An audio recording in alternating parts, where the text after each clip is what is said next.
여러분, 복이라는 게 무엇이라고 여러분 생각하시나요? 여러분들이 갖고 계시는 복의 개념은 어떤 것인가요? 우리가 볼 때 생각 같아서는, 또 객관적으로 볼 때는 그만하면 충분히 행복할 수 있을 것 같은데도 행복하지 못한 사람들이 많이 있음을 보게 됩니다. 그만하면 항상 웃고 살아도 될 것 같은데 풀 죽어서 사는 사람들도 많이 있습니다. 왜 그럴까? 이 축복의 개념, 축복의 관념이 잘못돼서 그래요. 행복관이 잘못되어 있습니다. 가치관에 문제가 있어요. 우리의 축복관, 행복관, 이것이 중생해야 됩니다. 기독교화 되어야 되는 거예요. 그렇지 않으면은 충분히 웃고 살 수 있고 행복할 수 있는 것 같은데도 평생토록 얼굴 펴고 살지 못하는, 그야말로 행복하지 못한 이런 삶을 살아가게 되는 것이지요. 성탄의 계절, 이제 성탄절이 바로 앞에 와 있습니다. 이 성탄의 의미 가운데서 임마누엘을 뺄 수가 없는데요. 임마누엘은 하나님이 우리와 함께 계신다는 이런 의미를 가진 단어입니다.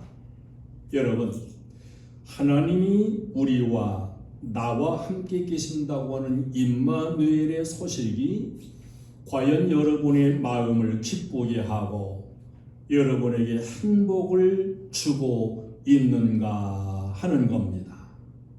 우리 인생에게 정말 중요한 문제가 뭐냐 그러면 여러분, 먹고 사는 게 문제가 제일 중요한 게 아니에요. 깊이 들어가서 보면 하나님과 나와의 관계가 이게 가장 중요한 문제입니다.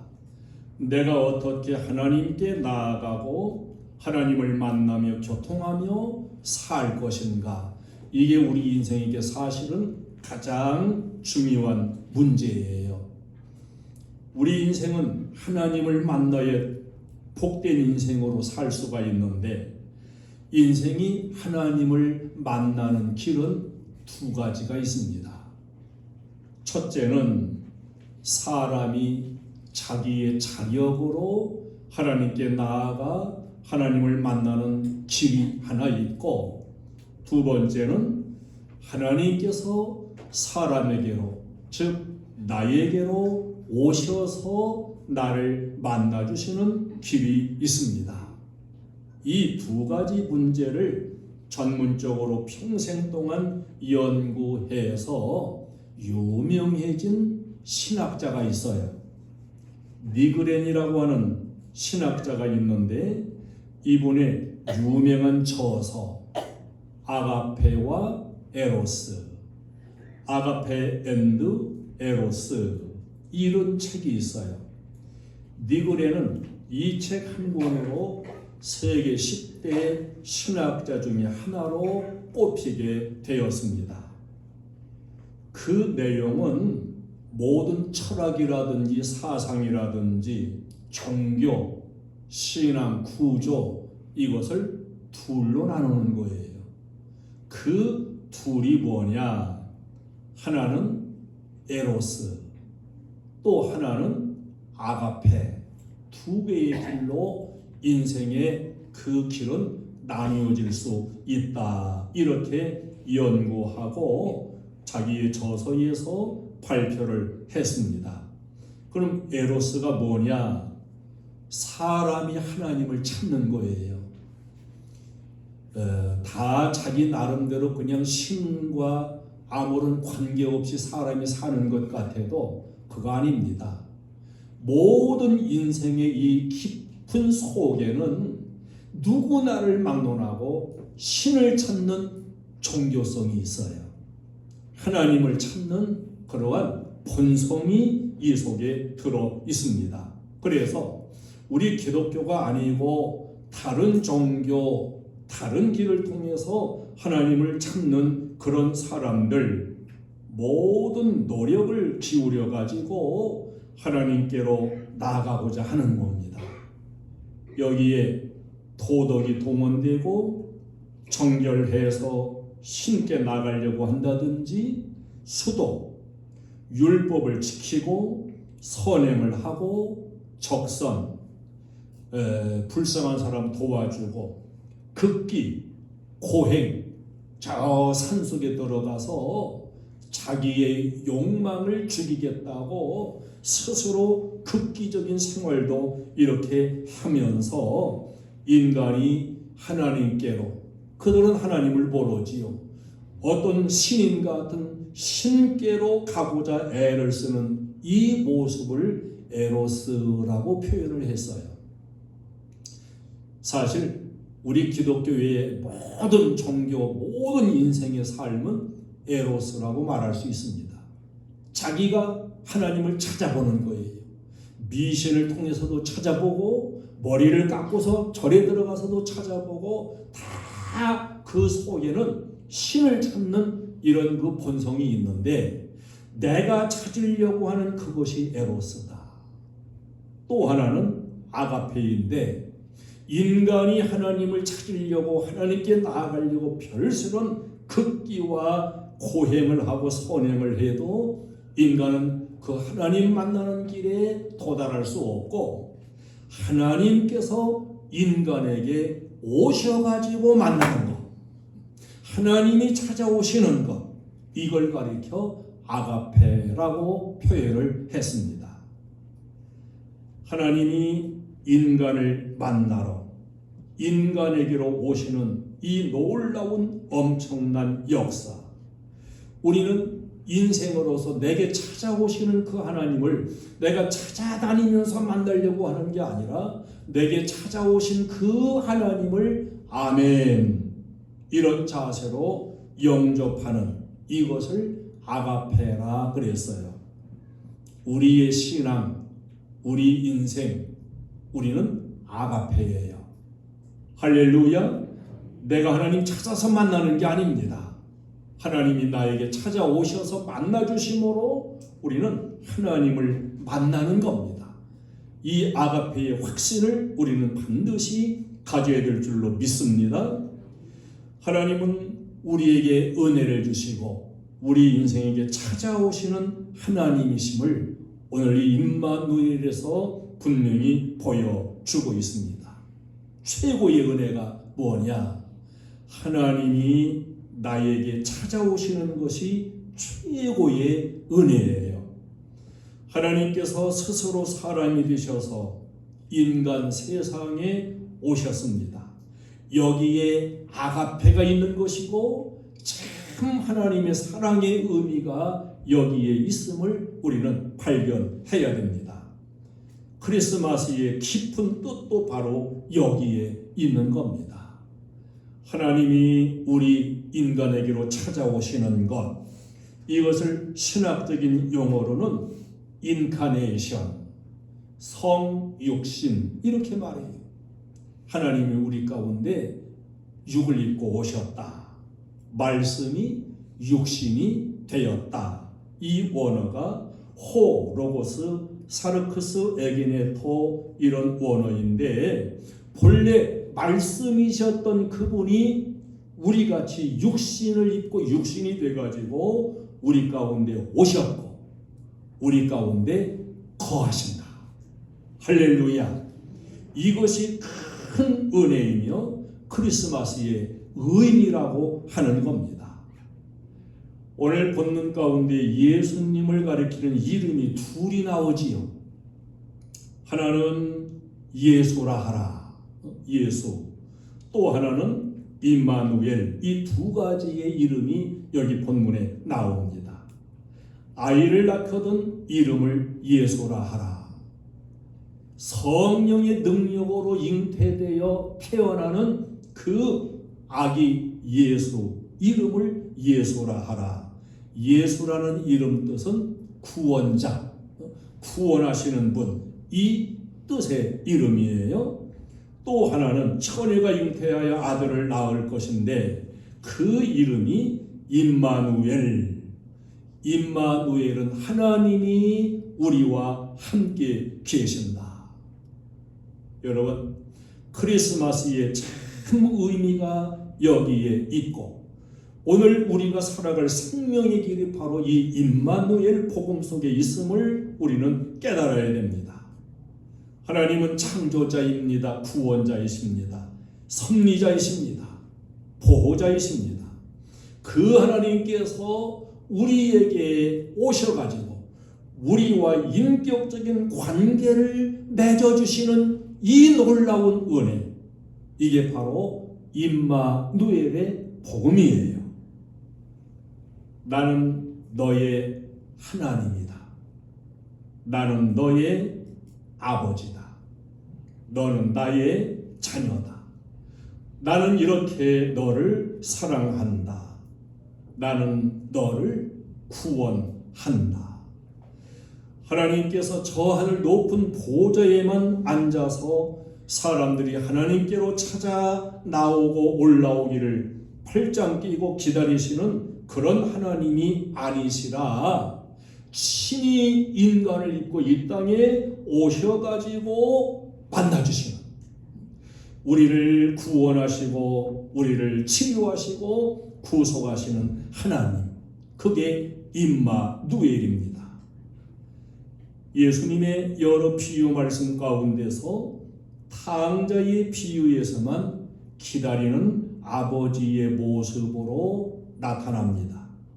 그 외의 모든 비유는 하나님이 오히려 인간을 찾아오시는 이런 비유로 구성이 되어 있습니다. 자, 이른 양 한 마리, 그 한 마리를 찾아가는 목자의 모습, 드라크마 동전 한 입을 잃었을 때 그걸 마지막 찾는 순간까지 열심히 찾으시는 주님의 모습, 환자를 친히 찾아가셔서 치유해 주시는 주님의 모습. 하나님은 우리가 오기를 기다리신 분이 아니라 우리에게로 오셔서 관계를 맺어주신 임마누엘의 하나님이신 겁니다. 저 중국의 유교 사상에 철저한 어떤 유교 사상을 가진 사람이 있는데, 이분이 선교사를 만났고 선교사를 통해 가지고 복음을 들었어요.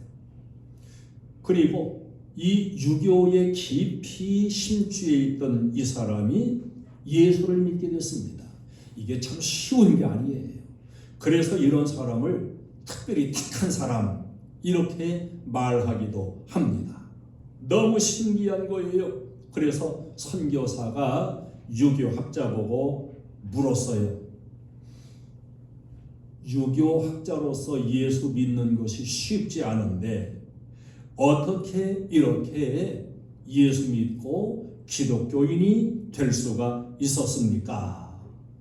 그러니까 그 유교학자가 비유해서 말하는 것이, 내가 이 험한 세상을 방황하면서 진리를 찾아 헤매었고 생명을 찾아 헤맸습니다. 그러다가 실족해서 우물에 빠져버렸습니다. 손을 흔들면서 살려달라고 소리를 질렀습니다. 그랬더니 지나가던 사람 하나가 그 우물을 들여다보면서 전생의 죄가 많구만, 업보요 업보, 그리고 가버렸어요. 다른 사람이 또 그 옆을 지나가다가 빠져있는 그를 보고서, 이 사람아 그러기에 조심하라고 하지 않았는가? 이제 이 일을 거울로 삼아가지고 앞으로는 조심하면서 살아가도록 하게. 세 번째 또 한 사람이 지나갔어요.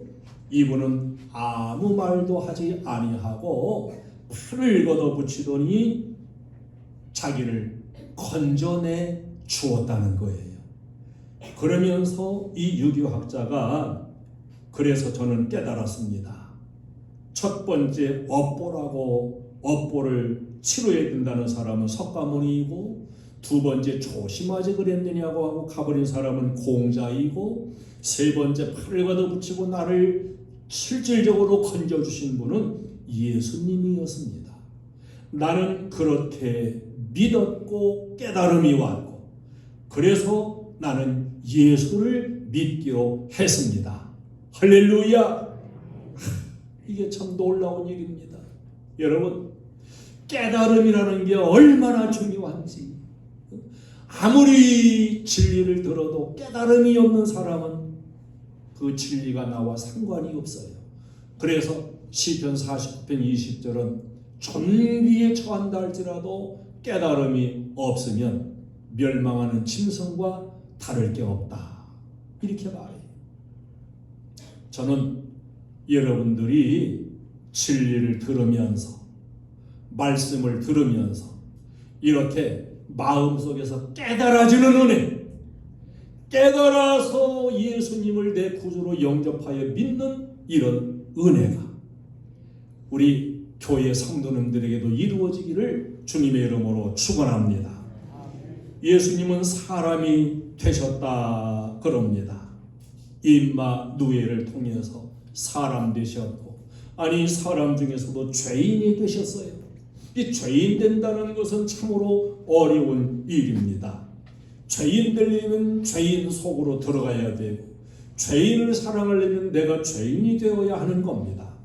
아가페의 의미는 예수님께서 죄인들의 친구가 되셨다는 사실이에요. 예수님이 사람들이 싫어하는 그 죄인으로 취급하던 마태의 집에 갑니다. 이 마태의 집에서 식사를 하시는데 예수님을 가리켜 죄인의 친구라 이렇게 비난을 받았어요. 세리장이었던 삭개오의 집에도 가셨습니다. 오늘 구원이 이 집에 이르렀으니 이 사람도 아브라함의 자손이다. 삭개오를 구원의 은총을 입혀 주셨습니다. 삭개오 집을 찾아가셨습니다. 이것 때문에도 예수님은 갖은 비난의 소리를 들어야만 했습니다. 막달라 마리아는 천한 여자였어요. 이 천한 여자까지도 예수님은 사랑하여 그 속에 들어있던 귀신도 쫓아내 주시고, 그 막달라 부활하신 다음에 맨 처음으로 만나주시는 이런 엄청난 은혜를 세상에서 멸시받던 자에게 예수님은 베풀어 주셨습니다. 이 엄청난 사랑으로 말미암아 가지고 인생들이 참, 우리 주님은 친히 스스로가 죄인까지 낮아지고 죄인을 사랑하셨다, 이렇게 받아들이면 얼마나 좋겠어요. 입방아찌 이렇게 좋아하는 사람들이 쓸데없이 말하면서 오늘날까지도 그런 무리들이 있어요. 예수님과 막달라 마리아의 관계가 소상하다. 이게 깨달음이 없는 멸망할 인생들의 의식입니다. 찾아오시는 하나님, 임마누엘 오셨다. 하나님께서 하늘 보좌를 떠나셨다는 겁니다. 엄청난 희생이 인간을 입고 오시는 거기에 있음을 우리는 깨달아야 됩니다. 바울은 유명한 기독론 빌립보서 2장 7절 이하에서 예수님이 이렇게 낮아지고 인간이 옷을 입고 오신 임마누엘을 가리켜 가지고 그분은 자기 스스로를 비웠다 그랬어요. 이게 바울의 유명한 기독론입니다.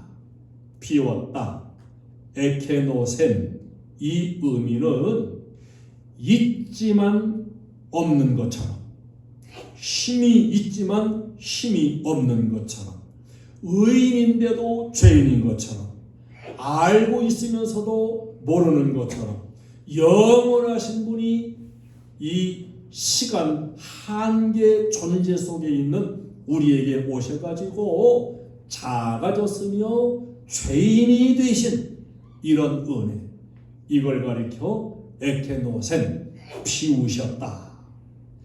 본래의 존재와 능력, 그 그 모든 권세를 다 비우고 그리고 우리 인간 세상에 오신 것입니다. 이것이 기독교의 참 진리이며 크리스마스의 깊은 뜻이 여기에 들어 있습니다.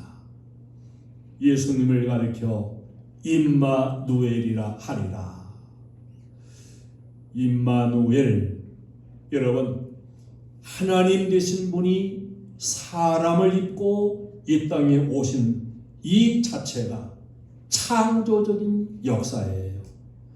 처녀가 잉태하여 아들을 낳고 요셉은 자기 그 약혼녀가 자기와 관계를 맺지 않았는데도 임신된 그 사실을 천사를 통해서 깨닫고 듣고서 자기 아내로 약혼녀로 영접해가지고 보호해줘요. 이 모든 장면들을 가만히 한번 보세요. 전부가 다 하나님의 기적의 사건입니다. 사람이 이룰 수 있는 그런 일들이 아니에요. 예수님은 말 없이 임마누엘 하셨습니다. 여기에 하나님의 아픈 마음이 들어있고 하나님의 엄청난 고난이 있으며 희생이 있음을 우리는 깨달아야 됩니다. 임마누엘, 여기에서 우리는 하나님의 아가페 사랑을 읽을 수 있어야 되는 겁니다. 나를 사랑하신 그 뜻을 우리는 읽어야 되며 알아야 되는 겁니다. 어떤 청년이 군대에 갔다가 사고가 나서 두 눈을 다 실명하게 됐어요. 의사가 수술을 하면서 말을 했습니다. 수술은 하겠지만 자네는 두 눈이 다 상했기 때문에 앞을 볼 수가 없게 될 것이네. 이 청년은 소리 지르면서 몸부림을 칩니다. 장님으로 살 바에는 죽는 것이 나으니까 차라리 죽여달라고 악을 씁니다. 여러분, 수술을 되풀이해가지고 이윽고 붕대를 풀 때가 왔어요. 의사가 또 말했습니다. 자네는 장님이 될 뻔했지만 고맙게도 눈 하나를 기증하는 사람이 있어서 한쪽 눈은 실명을 면하게 될 것 같네. 이 청년은 다시 발악을 합니다. 애꾸눈으로 살면 뭘 해요? 병신인데요. 소리를 지르며 발악을 해요. 이 사람아, 고마운 줄이나 알게. 그리고 붕대를 풀었어요. 눈앞이 뿌옇게 보입니다. 점점 밝아져서 이젠 잘 볼 수 있게 되었습니다. 자기 앞에 어머니가 서 있어요. 어머니의 얼굴을 보니까 어머니의 눈이 하나가 없어요. 그때서야 이 청년은 깨달았습니다.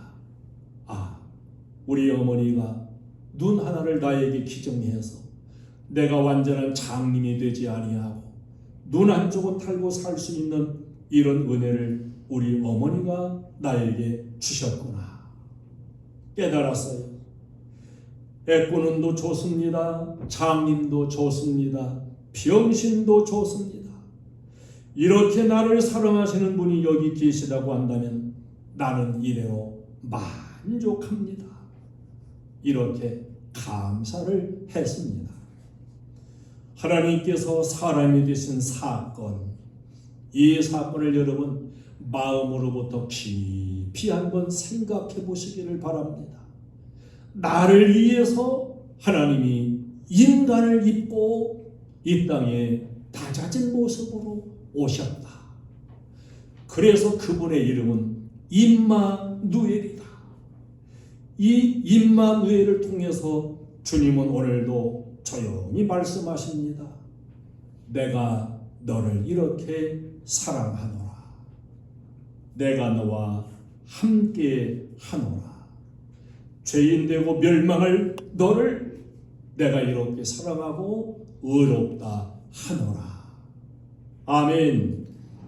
임마누엘, 하나님이 우리와 함께 하시는 이 사건, 이 사건에서 구체적인 사랑을 깨닫게 될 때 나는 비로소 하나님의 자녀로 새롭게 태어나는 이런 놀라운 새 창조의 역사를 입게 되는 것입니다.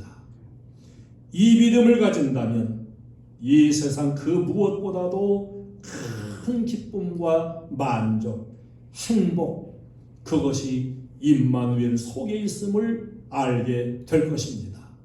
이 의미를 진정으로 깨닫는다면 이제 앞으로 내 앞에 어떠한 일이 온다 할지라도, 어떠한 일을 당한다 할지라도 우리는 상관이 없는 겁니다. 왜 그래요? 하나님이 나와 함께 계시기 때문입니다. 내가 있는 그곳에 하나님은 언제든지 나에게 오셔서 임마누엘, 나와 함께 하시는 은혜를 채워주시기 때문입니다. 성탄의 의미, 진정한 성탄의 의미가 이 임마누엘 속에 있는 겁니다. 올해의 성탄절, 나에게, 나의 가정에 그야말로 하나님이 찾아오셔서 임재하셔서 만나주시고 내가 주님과 함께 살아가는 이 임마누엘의 은총의 역사가 여러분 속에서 이루어지는 이런 뜻깊은 성탄절이 되어지기를 주님의 이름으로 축원합니다. 109장 찬송을 드리겠습니다.